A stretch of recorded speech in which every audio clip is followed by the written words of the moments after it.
Bonjour Nicolas Dupuis. Bonjour. Donc vous êtes le nouveau sélectionneur de l'équipe de foot de Madagascar. Est-ce que vous pouvez nous expliquer votre arrivée à Madagascar? Au départ, ça s'est passé en mars 2016.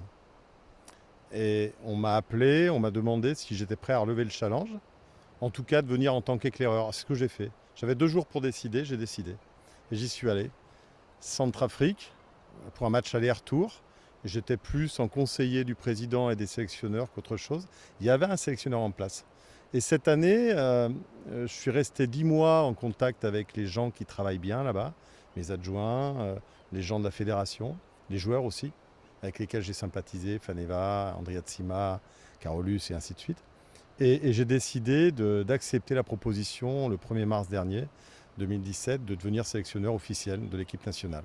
C'est une grande fierté. Oui, on s'en doute. Et alors, que pensez-vous des Malgaches et des footballeurs malgaches en particulier? Alors en général, les Malgaches, d'abord j'ai été très très bien accueilli.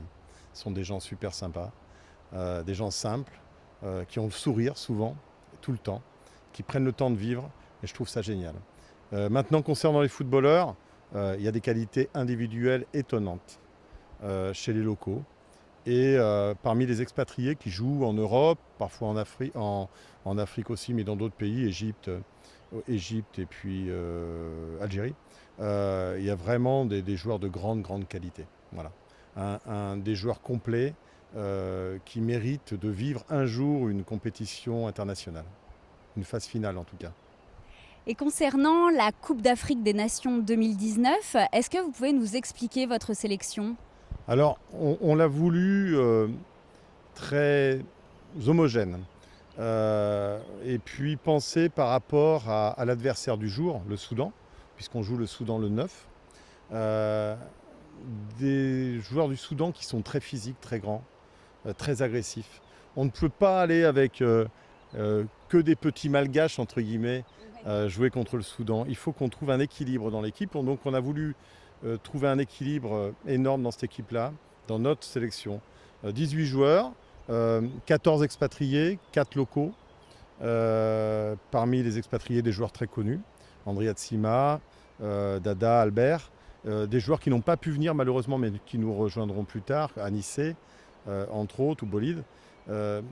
Et puis des joueurs vraiment de qualité, déjà qui ont fait leurs preuves sur les 4 derniers matchs, parce qu'on sort de 4 victoires d'affilée, 2 en Cannes et 2 au Chan. Donc des joueurs qui ont fait leurs preuves contre Sao Tomé et qui ont permis à l'équipe de rentrer dans les phases de poule. Alors la grande question, est-ce que vous avez des chances d'accéder à la phase finale? Alors, on est dans le groupe du Sénégal, de la Guinée équatoriale et du Soudan. Le Sénégal me paraît très costaud.